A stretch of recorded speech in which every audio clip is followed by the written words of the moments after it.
Welcome back to Talking Comics with Heroes and Villains. I'm Eric, and this is Arnie? And Arnie, what did we read today? What is it? Age of The Age of Arnie.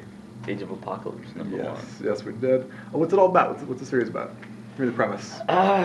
It's an awesome series, first of all. It's basically an alternate future of the Marvel Universe. Very much the X-Men universe, right? Yeah, it's kind of flipped, though, Yeah, where in the regular universe, mutants are being hunted down, and they're the minority. Yeah. In this universe, humans have been hunted down almost to extinction. Yeah, and mutants are like the president of the world. Right. Yeah. They're the majority, and Wolverine's like Emperor Supreme. It's a little bit of that in the X-Force book. There's a little tie into that. Right. But yeah, this book came out as a kid, though, too, Age of Apocalypse. They had this idea back in the 90s when I was a kid, and it kind of taught me empathy as a child. I like the idea that, like, the mutants in like the regular universe think that if they ruled the world, it would be peaceful and loving and like this utopia. And we see in this world, like, they're just like the rest of us. They are equals. They have just the same trappings and fallings that like human beings have. Yeah, I already like this one more, though, than the one that came out in the 90s. Why is that?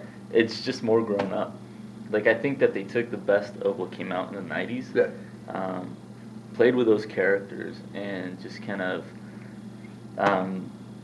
tweaked it so that they cut the fat, basically, and they streamlined it to make a better story. Yeah, it's fun watching characters like Daredevil be like race traders, too. Yeah. like when the chips are down in the Marvel Universe, they're kind of a bunch of, like, schlups. Yeah. they're not as much, they're not as noble as DC is. They're kind of like, they're people. They have their own, that's what Marvel is people that are flawed. Yeah. You see a lot of that in this universe. Yeah, and everything's, like, again, flipped on its head. William Stryker's, like, a main hero. Yeah, he's called Prophet. He's like this rebel Che Guevara freedom fighter. And in our world, he's this, like, crazy bigot. Yeah, he's an anti-mutant, which I guess works in this world. Yeah, but in that world, being anti-mutant is like, you're correct finally for the first time. Yeah. So it's pretty awesome. It's kind of like when they took Lex Luthor and they made him the hero of his world. Yeah.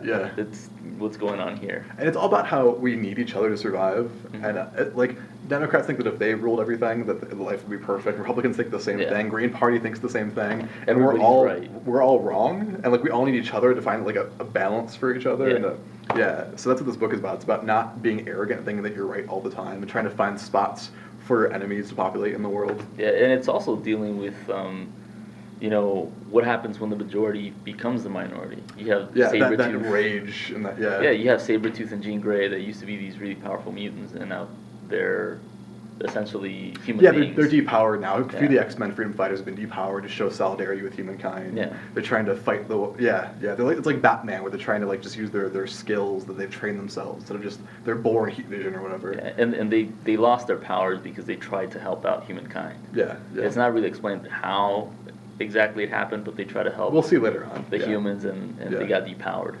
Yeah. It's a lot of fun. I like darker Marvel books like this. I like the bleak dystopian future where their hope is still around. Like, they still believe in a better world and they want to make it, even though everything's going all to hell. Yeah. I think that's really inspirational. Yeah, it's a lot of fun.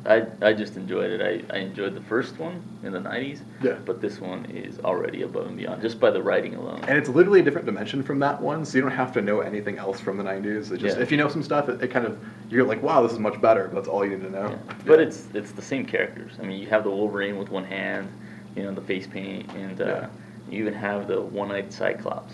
Literally. That's also Arnie's screen name. It's One-Eyed Cyclops 07 at Which is redundant, because Cyclops, you got one eye. Well, it's you. So if you're a mutant, you can tell us. We won't tell anybody. You can tell us on Twitter at H&V Comics, or on Facebook at Facebook.com /Heroes and Villains Tucson.